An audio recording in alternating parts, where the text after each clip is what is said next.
आज के वीडियो में मैं आप लोगों को चैप्टर वाइज कुछ इम्पॉर्टेंट टॉपिक्स हैं जिससे क्वेश्चंस एग्जाम में पूछे जाते हैं, उनके बारे में आप लोगों को मैं बताऊंगा। तो चैप्टर वाइज चलना है हमको, तो सबसे पहले तो ये देखना है कि कौन सा टॉपिक स्टार्ट करना है। तो टॉपिक का स्टार्ट करना है तो सबसे पहले हम आपको, चूंकि देखिए ग्रामर में पूरे ग्रामर का बेस माना जाता है टाइम एंड टेंस को, और टाइम एंड टेंस जो होता है वह एक ऐसा टॉपिक है जिससे एग्जाम में बहुत सारे क्वेश्चंस पूछे जाते हैं, और यही कारण है कि मैंने टेंस को ही डिसाइड किया है सबसे पहले। ठीक है, तो किसी भी चैप्टर को यदि हम पढ़ाते हैं तो उसमें एक सेंटेंस देंगे जरूर, और वह सेंटेंस प्रेजेंट का है, पास्ट का है कि फ्यूचर का है, ये निर्भर करता है टेंस के ऊपर। इसलिए कोई भी चैप्टर पढ़ने से पहले एक बार टेंस की जानकारी होनी बहुत जरूरी है दोस्तों। तो आज हम शुरू करते हैं आप लोगों के बीच टेंस। तो टेंस देखिए, सब लोग जानते हैं कि टेंस 3 प्रकार के होते हैं, प्रेजेंट, पास्ट एंड फ्यूचर। लेकिन ध्यान क्या रखना है कि ये सब चीजें तो हम लोग को बेसिक में पढ़ाया गया था, लेकिन चूंकि आप यहाँ पर कंपटीशन में पढ़ा रहे हैं तो कंपटीशन में ध्यान देना है क्या कि टेंस के काइंड्स एग्जाम में नहीं पूछे जाते हैं। जब भी पूछे जाएंगे तो इनके रूल से पूछे जाएंगे, इनके फैक्चुअल चीज जो होते हैं उनसे क्वेश्चंस पूछे जाते हैं, चाहे किसी भी चीज का कॉम्पिटिटिव एग्जाम हो। तो आप लोग को मालूम है कि टेंस 3 प्रकार का होता है, present tense, past tense and future tense. Present tense, past tense and future tense. तो ये तीनों टेंस के जो है 4 काइंड्स होते हैं। तो सबसे पहला लिया जाए, प्रेजेंट को ही लेते हैं। तो पहले होता है इंडेफिनिट, फिर होता है कंटिन्यूअस, ठीक होता है, फिर होता है परफेक्ट, और उसके बाद होता है परफेक्ट कंटिन्यूअस। तो ये सारे indefinite, continuous, perfect, perfect continuous, ये सारे जो हैं केवल प्रेजेंट रहेगा तो प्रेजेंट में आ जाएगा, पास्ट रहेगा तो पास्ट में आ जाएगा, और फ्यूचर रहेगा तो फ्यूचर में आ जाएगा। तो इसकी चर्चा विशेष करने की जरूरत नहीं है। फिलहाल आप लोग को हम स्टार्ट करते हैं कि प्रेजेंट इंडेफिनिट में कौन कौन से रूल्स होते हैं उसके बारे में। ठीक है, तो यहाँ पर सबसे पहले स्ट्रक्चर देख लीजिए। सिंपल प्रेजेंट टेंस का स्ट्रक्चर क्या होता है? तो सिंपल प्रेजेंट टेंस का स्ट्रक्चर होता है सब्जेक्ट प्लस V1 या V5 प्लस ऑब्जेक्ट। ठीक है, तो सब्जेक्ट प्लस V1 या V5 प्लस ऑब्जेक्ट दिया हुआ है यहाँ पर। तो आप लोग को एक बेसिक चीज यहाँ पर हम बता रहे हैं क्या कि हमारा जो वर्ब का ये जो फर्स्ट फॉर्म है जिसको V1 बोल रहे हैं, वर्ब का जो 5वां फॉर्म है जिसे हम V5 बोल रहे हैं। तो यहाँ पर ध्यान क्या देना है, ये बहुत छोटी सी बात है लेकिन बहुत सारे लोग इस चीज पर ध्यान नहीं देते हैं। तो वर्ब का जो पहला फॉर्म होता है वो अपने आप में हमेशा प्लूरल होता है, जबकि उसी मेन वर्ब का जो 5वां रूप है वो अपने आप में हमेशा सिंगुलर होता है। ठीक है, तो यदि नाउन के साथ इसका कंपैरिजन किया जाए तो देखो ये दूसरे का बिल्कुल अपोजिट होता है। क्यों? हम जानते हैं वर्ब के 5वें रूप में वर्ब के साथ एस या ईएस लगा होता है ना। तो जब एस या ईएस लगा है तो ये तो हमारा सिंगुलर है, लेकिन जब नाउन के साथ हम एस या ईएस जोड़ते हैं तो उस स्थिति में वह नाउन सिंगुलर नहीं होता है, बिल्कुल प्लूरल हो जाता है। तो ये जो है दोनों के बीच में डिफरेंस हम बता रहे हैं। क्योंकि यहाँ वर्ब के साथ जब एस या ईएस लगता है तो वो सिंगुलर में बदलता है, लेकिन जब नाउन के साथ एस या ईएस लगता है तो वो हमेशा प्लूरल में बदलता है। तो यहाँ जैसे एग्जांपल देते हैं, मान लिया जाए हम लेते हैं गो, तो गो का यदि बोलेंगे सिंगुलर फॉर्म बनाइए तो हो जाएगा गोस, और यही हमारा है V5 और ये हमारा है V1। मान लिया जाए नाउन की चर्चा करते हैं तो हम लेते हैं बॉय। अब बॉय का बोलेंगे प्लूरल फॉर्म बनाइए तो बोलेंगे हम क्या, बॉयज। लेकिन यहाँ पर बॉय जो है ये हमारा सिंगुलर है और ये हमारा प्लूरल है। तो देखो दोनों में क्या डिफरेंस दिख रहा है। यहाँ पर जब वर्ब के साथ ईएस जोड़े तो ये हमारा सिंगुलर फॉर्म में बदला, लेकिन जब यहाँ पर एस जोड़े हैं तो ये हमारा प्लूरल फॉर्म में बदला। ठीक है, चलो ES वाला भी लेते हैं, हम लेते हैं मैंगो। तो मैंगो का प्लूरल फॉर्म होता है मैंगोज। यहाँ भी ES लग गया, लेकिन ये नाउन था इसलिए ये हमारा सिंगुलर नहीं है बल्कि प्लूरल है। ठीक है, तो यहाँ पर देखना क्या है कि हम सिंपल प्रेजेंट टेंस का आपको स्ट्रक्चर बता रहे थे। तो सिंपल प्रेजेंट टेंस का स्ट्रक्चर में बताया कि सब्जेक्ट प्लस V1 या V5 प्लस ऑब्जेक्ट होता है, यानी वर्ब का जो पांचवा रूप है वो अपने आप में सिंगुलर होता है और वर्ब का जो पहला रूप है वो अपने आप में प्लूरल होता है। यानी सब्जेक्ट हमारा सिंगुलर होगा तो वर्ब होगा V5, सब्जेक्ट हमारा प्लूरल होगा तो वर्ब होगा V1। तो ये तो बेसिक चीज हुआ था। अब बेसिक के बाद आपको हम बताते हैं क्या कि इसमें रूल्स कौन कौन से होते हैं। ऐसे रूल देखा जाए तो पूरे टेंस में सब मिला करके 70 या 80, 70 से 80 रूल्स होते हैं टोटल। लेकिन इन सारे रूल को पढ़ाना, चूंकि अब यूट्यूब में डाल करके वीडियो बना करके ये मैं क्लास बना रहा हूँ, तो इस कारण से संभव नहीं है कि सारे रूल्स को पढ़ाया जा सके। लेकिन चूंकि लॉकडाउन का समय हमारा सीमित है, उसके बाद क्लास स्टार्ट हो जाएगा ऑफलाइन, तो फिर उस समय गड़बड़ा जाएगा। यही कारण है कि मैं जो भी टॉपिक पढ़ाऊंगा, जो भी रूल्स बताऊंगा, वो एग्जाम के दृष्टिकोण से ही देखते हुए बताऊंगा, जो इंपॉर्टेंट रहेगा जिससे एग्जाम्स में पूछे जाएंगे। ठीक है, एक एक करके सारे टेंस को देखते हुए। तो चलिए, सिंपल प्रेजेंट टेंस का हम बताए, क्या स्ट्रक्चर बता दिया आपको, जिसमें V1 क्या होता है, V5 क्या होता है, ये भी आपको बताए, कौन सिंगुलर होता है, कौन सा प्लूरल होता है। चलिए अब चलते हैं हम रूल में। जो मेन पॉइंट आपको एग्जाम में पूछता है उससे बताते हैं रूल। तो रूल नंबर फर्स्ट जो है, इसमें क्या होता है, आप लोग देखिए पढ़े होंगे, किसी भी प्रकार के यूनिवर्सल ट्रूथ, हैबिचुअल एक्शंस या प्रोवर्ब्स, इन सारे को सिंपल प्रेजेंट टेंस में रखते हैं, सब लोग जानते हैं।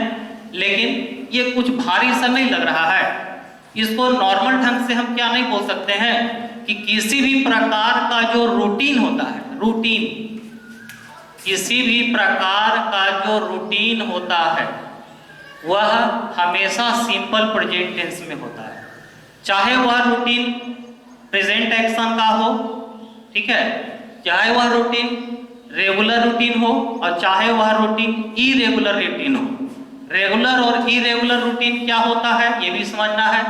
रेगुलर रूटीन जो हम लोग प्रतिदिन करते हैं, जैसे क्या, डेली सोते हैं, डेली उठते हैं, डेली खाना खाते हैं, है ना, तो ये हमारा रेगुलर रूटीन हुआ। अब क्या है कि जैसे मैं बाहर में रहता हूँ, अब घर कभी कभार आता हूँ, तो वो भी मेरा एक रूटीन ही है कि साल में 2 बार 3 बार घर जाना ही है। तो ये लेकिन हमारा हो गया इरेगुलर रूटीन। ठीक है, तो किसी भी प्रकार का जो रेगुलर रूटीन होता है या इरेगुलर रूटीन होता है उसे हम हमेशा सिंपल प्रेजेंट टेंस में ही रखते हैं। जैसे यहाँ पर देखना है क्या कि हम आपको बताए थे क्या कि पहले पढ़ते थे हम लोग यूनिवर्सल ट्रूथ, फिर प्रोवर्ब्स, फिर हैबिचुअल एक्शंस। तो ये कुछ भारी सा लगता है। जैसे एग्जांपल देखिए कैसे रूटीन कैसे क्लियर करते हैं। जैसे हम कहते हैं क्या कि the earth moved around the sun, पृथ्वी सूर्य की परिक्रमा करती है। यहां पर देखना है क्या कि इसको यदि हम 3 पार्ट में बांट देते हैं, ए बी सी और लास्ट में नोइर, यहां से यहां ए, ये बी, ये सी और ये डी नोइर। तो इस सेंटेंस को पूछा जाए कि गलती कहाँ है, तो गलती हमारा होगा ऑप्शन नंबर बी में। ए हो गया, बी हो गया, सी और डी। बी में क्या गलत है कि पृथ्वी सूर्य की परिक्रमा करती है, ये पृथ्वी का रेगुलर रूटीन है, ना कि इरेगुलर। रेगुलर रूटीन क्यों है? क्योंकि ये प्रतिदिन का बात है, हमेशा होते रहता है ये, ठीक है। और इसके साथ साथ इसको हम कह सकते हैं कि ये हमारा यूनिवर्सल ट्रुथ है, ठीक है। उसी प्रकार से यहाँ मुक्त नहीं होगा, बल्कि चूंकि अर्थ हमारा सिंगुलर सब्जेक्ट है तो वर्ब भी फॉलो करेगा सिंगुलर, तो यहाँ मुक्त के जगह पर होगा moves। इसके बाद दूसरा चलते हैं, हम कहते हैं क्या, slow and steady won the race। Slow and study won the race। इसको भी यदि हम 3 पार्ट में बांट दिए, ये हमारा ए पार्ट हो गया, ये बी पार्ट हो गया, ये सी हो गया, ये डी हो गया, तो भी आंसर हमारा होगा won नहीं, यहां पर होगा wins। अब ये विंस क्यों हुआ, चूंकि एंड से जुड़ा हुआ 2 सब्जेक्ट है, लेकिन समझना है ये हमारा प्रोवर्ब है, प्रोवर्ब, ठीक है, मुहावरे जिसको बोलते हैं। और जितने भी प्रोवर्ब्स होते हैं वो एंड से जुड़े रहे चाहे किसी से भी रहे, वो हमेशा सिंगुलर होते हैं, तो वर्ब भी लेगा सिंगुलर, तो विन का सिंगुलर फॉर्म विंस, तो ये हमारा हो गया प्रोवर्ब, ठीक है। तो हैबिचुअल एक्शंस में लेते हैं हम अब क्या कि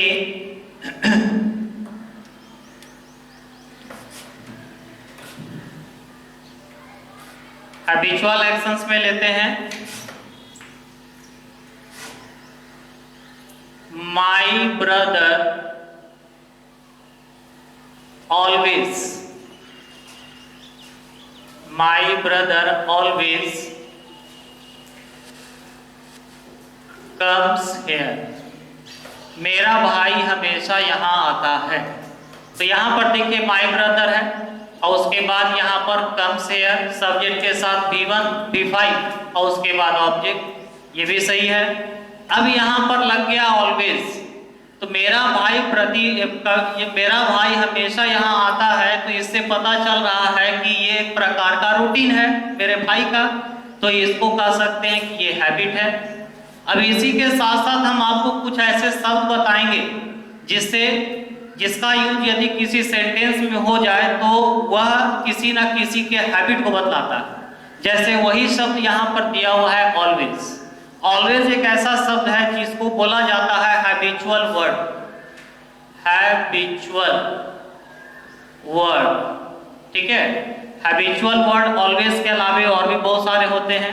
अब ऑलवेज सेंटेंस में दिख जाए तो हमेशा आंख बंद करके सिंपल प्रेजेंट को ले जाना है, कभी भी किसी दूसरे टेंस को नहीं लाना है। तो हैबिचुअल वर्ड ऑलवेज यहाँ हुआ, तो ऑलवेज के अलावे और भी बहुत सारे हैबिचुअल वर्ड होते हैं। यूजुअली होता है, फ्रीक्वेंटली होता है, ठीक है, यूजुअली होता है, फ्रीक्वेंटली होता है, every day, every month, every week, whenever, ये सारे क्या है, हैबिचुअल वर्ड्स हैं। और इनका यूज किसी भी सेंटेंस में हो तो वह सेंटेंस हर हाल में सिंपल प्रेजेंट टेंस में ही जाएगा। तो पहला रूल आपका क्या हो गया कि किसी भी प्रकार का रेगुलर रूटीन हो या इरेगुलर रूटीन हो, उन सारे रूटीन को हमेशा सिंपल प्रेजेंट टेंस में रखा जाता है, कभी भी किसी दूसरे टेंस में रखा नहीं जाता है, ठीक है। और इसी के अंतर्गत हमारा आ गया हैबिचुअल वर्ड, यूनिवर्सल ट्रूथ और प्रोवर्ब्स, ठीक है। तो कौन कौन से होते हैं हैबिचुअल वर्ड, ये भी लिख लीजिए सब लोग, ठीक है। तो हैबिचुअल वर्ड में सबसे पहला होता है always, usually,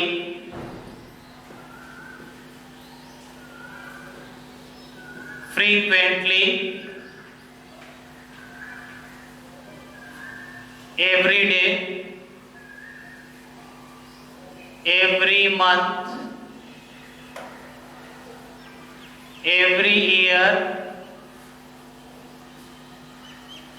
every week, whenever, that are called habitual words।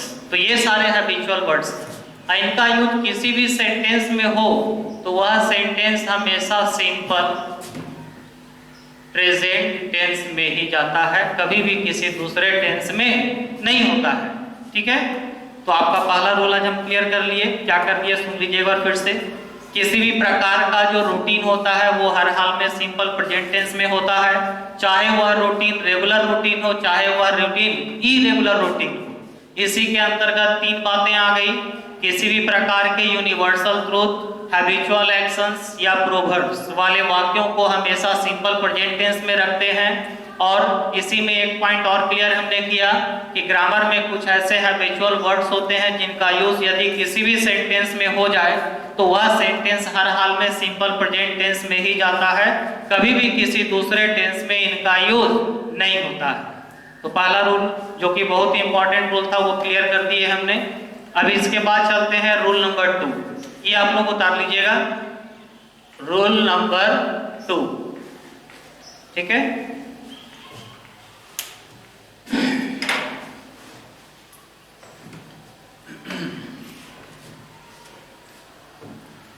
देखिए दूसरा रूल क्या है, दूसरा रूल है आपका कि रूल्स ऑफ प्रीफर, बहुत ही इंपॉर्टेंट रूल है। जो पुराने विद्यार्थी हैं उनको प्रीफर का नाम सुनते के साथ ध्यान में आ गया होगा, ये रूल है इंपॉर्टेंट, ठीक है। मोस्ट वीवीआई रूल है प्रीफर का रूल। अब हमने प्रीफर का यूज, प्रीफर का जो रूल है वो सिंपल प्रेजेंट में ही क्यों चुना है, इसके पीछे भी कारण है। कारण क्या है ना कि प्रीफर जो है एक ऐसा शब्द है जिसका यूज कभी भी, प्रीफर का यूज कभी भी कंटिन्यूअस टेंस में नहीं होता है, और वैसे वर्ब जिनका यूज कंटिन्यूअस टेंस में नहीं होता है उन सारे वर्ब को स्टैटिक वर्ब कहते हैं, और किसी भी स्टैटिक वर्ब का यूज यदि किसी भी कंटिन्यूअस टेंस में हुआ हो तो उसे सुधारने के लिए हमेशा उससे एक टेंस पीछे चले जाते हैं। मान लिया जाए कोई स्टैटिक वर्ब प्रेजेंट कंटिन्यूअस में दिया रहे तो उसका एक पीछे होगा प्रेजेंट इंडेफिनिट, ठीक है। मान लिया जाए कोई स्टैटिक वर्ब का यूज प्रेजेंट परफेक्ट कंटिन्यूअस में दिया रहे तो उसका एक टेंस पहले होगा प्रेजेंट परफेक्ट टेंस। समझ में आ गई बात? तो हम बता रहे हैं क्या, रूल्स ऑफ प्रीफर, ठीक है। तो प्रीफर क्या है? प्रीफर एक प्रकार का लैटिन एडजेक्टिव है और इसके साथ साथ ये वर्ब का भी काम करता है, ठीक है। तो यहाँ पर प्रीफर क्या है कि प्रीफर का हिंदी अर्थ होता है से अधिक पसंद करना। प्रीफर का हिंदी अर्थ होता है से अधिक पसंद करना। तो यहाँ पर देखिए प्रीफर का हिंदी अर्थ से अधिक पसंद करना। यदि किसी भी सेंटेंस में आपको प्रीफर दिख जाए तो ध्यान रखना है कि 3 बातों पर ही केवल ध्यान देना है। 3 से एक बात और ध्यान देना, हम आगे नोट में लिखवाएंगे, लेकिन फिलहाल याद रखिए कि 3 बातों पर ही ध्यान देना है आपको यदि प्रीफर कभी भी सेंटेंस में दिख जाए तो। वो 3 बातें क्या क्या हैं? सबसे पहली बात क्या है कि यदि सेंटेंस में प्रीफर मौजूद हो तो उसी सेंटेंस में कभी भी मोर का यूज नहीं होता है। दूसरी बात क्या है कि यदि सेंटेंस में प्रीफर मौजूद हो और उसी सेंटेंस में यदि देन भी लगा हो तो देन को रिमूव कर देते हैं टू के साथ। तीसरी बात क्या है कि यदि किसी भी सेंटेंस में प्रीफर लगा हो और उसी सेंटेंस में कोई 2 मेन वर्ब भी आपको दिख जाए तो वह दोनों मेन वर्ब जो है वो हमेशा V4 के फॉर्म में होता है, यानी यहां पर मेन वर्ब के साथ लगता है ing। Is that clear? तो प्रीफर्ड से रिलेटेड ग्रामर में टोटल 3 रूल ही होते हैं।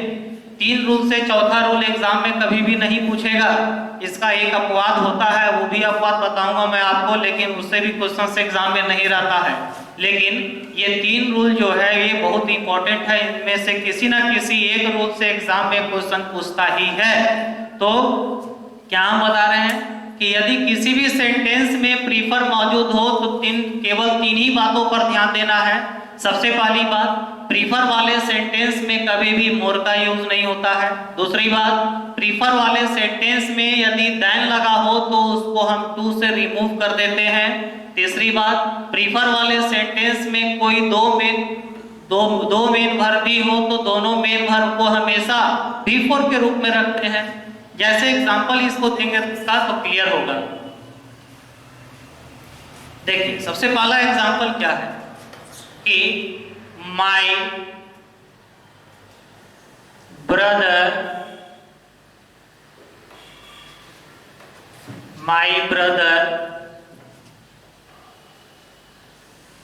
prefers newspaper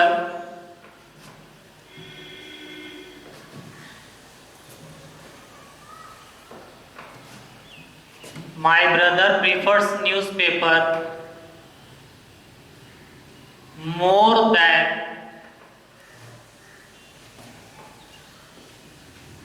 any other book. मेरा भाई किसी दूसरे किताबों की तुलना में न्यूज़पेपर ज्यादा पसंद करता है।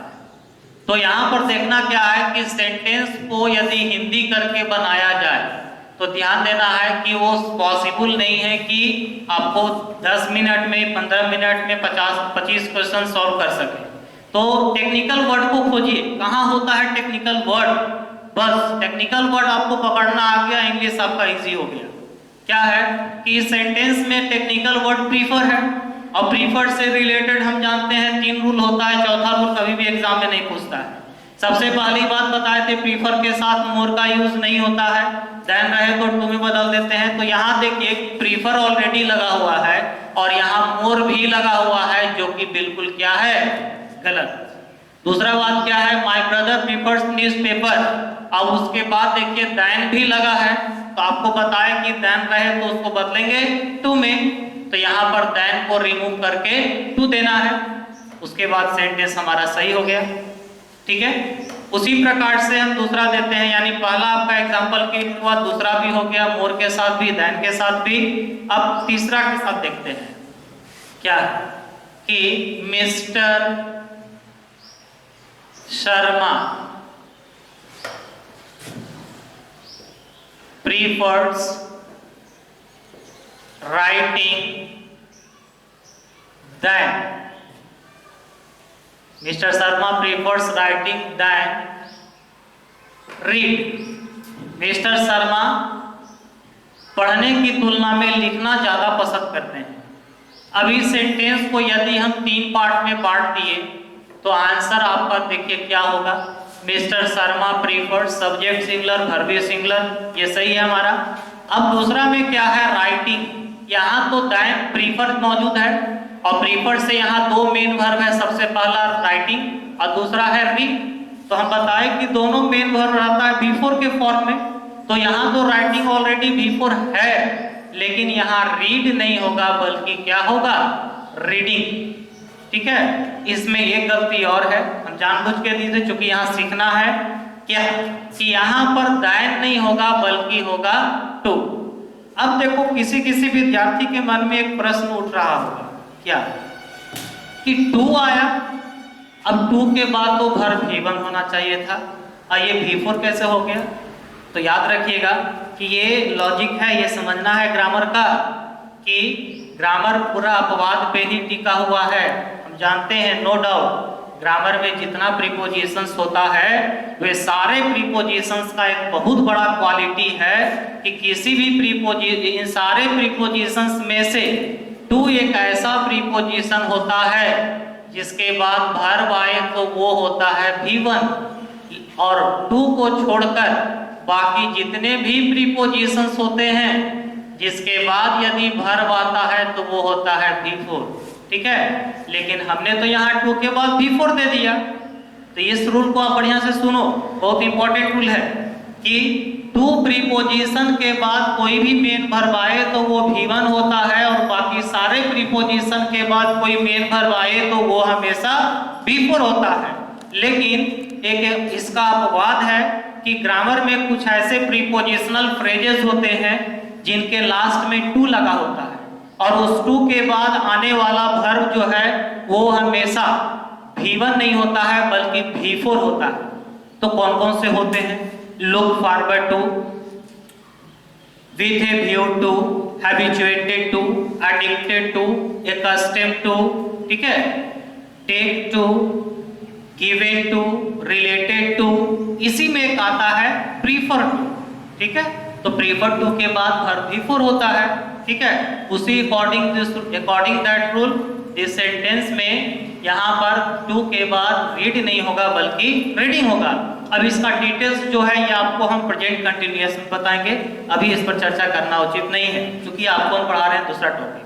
ठीक है, इसमें थोड़ा बहुत आपको हम बताएं लेकिन इसका डिटेल चर्चा आपको हम प्रेजेंट कंटिन्यूअस टेंस में करेंगे। तो इसमें हम बता दिए प्रीफर का रूल, दूसरा में कि प्रीफर यदि सेंटेंस में रहे तो हमेशा 3 बातों को ध्यान में रखिए। पहला, प्रीफर वाले सेंटेंस में कभी भी मोर का यूज नहीं होगा। देन रहे हो तो उसको टू में बदल देते हैं, और 2 मेन वर्ब हो तो दोनों को बी4 के रूप में रखते हैं। अब तीसरा रूल यहाँ पर एक बता रहे थे कि इसका अपवाद होता है, लेकिन इससे क्वेश्चन एग्जाम में पूछे नहीं जाते हैं, और इसको मैं एग्जाम्पल भी नहीं दूंगा, लेकिन फिर भी बता देता हूँ क्या है कि प्रीफर वाले सेंटेंस में हम बताए थोड़ा देर पहले सेकंड रूल में कि देन का यूज नहीं होता है, लेकिन प्रीफर वाले सेंटेंस में एक स्थान है जहां पर देन का यूज होता है, और वो स्थान क्या है कि यदि उसी सेंटेंस में प्रीफर के साथ भी राइदर लगा हो। क्या लगा हो? राइदर। ठीक है, तो राइदर एक ऐसा शब्द है कि जो अपने साथ हमेशा देन रखता है, चाहे प्रीफर हो चाहे प्रीफर ना हो। तो राइदर वाले सेंटेंस में प्रीफर होने के बावजूद भी देन का यूज सही माना जाता है, वहां पर देन को टू में रिमूव नहीं किया जा सकता है। It's okay. चलिए रूल नंबर 3, अगला रूल देखते हैं हम आपको।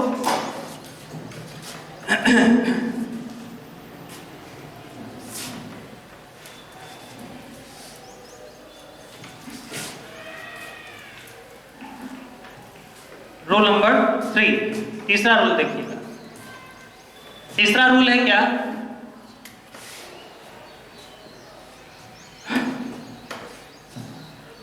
देखिए, जिस हिंदी क्रिया के अंत में से कोई लाभ नहीं है, से कोई फायदा नहीं है का यूज किया गया हो।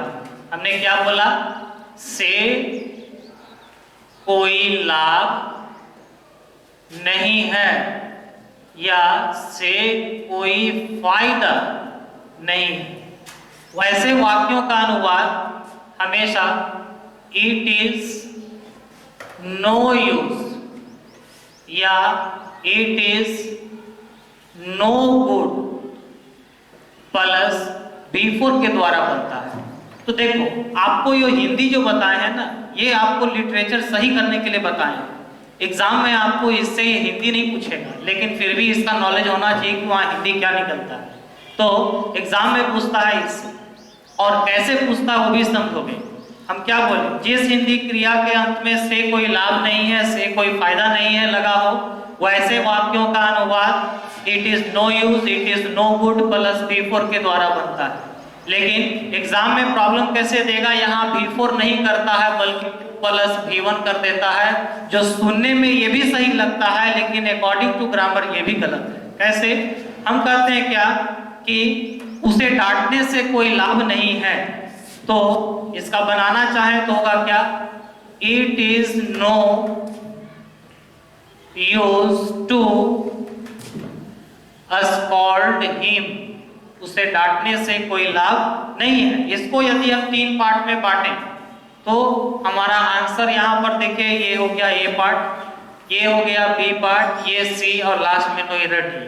तो आंसर हमारा यहाँ देखिए क्या होगा? इट इज नो यूज के बाद हम बताए कि वर्ब होना चाहिए बी4, लेकिन यहाँ लगा दिए हैं 2 प्लस बी1, जो कि बिल्कुल गलत है सुनने में, लेकिन ये भी सही लग रहा होगा। यहाँ पर टू स्कॉल्ड नहीं होगा बल्कि होगा स्कॉल्डिंग। तो it is no use scolding him, उसे डांटने से कोई लाभ नहीं है। एक बहुत ही इंपॉर्टेंट एग्जांपल इसका हम देते हैं आपको, जिसका एग्जाम में भी प्रीवियस क्वेश्चन है, ये पूछा गया है एग्जाम में। क्या पूछा गया है? देखिए,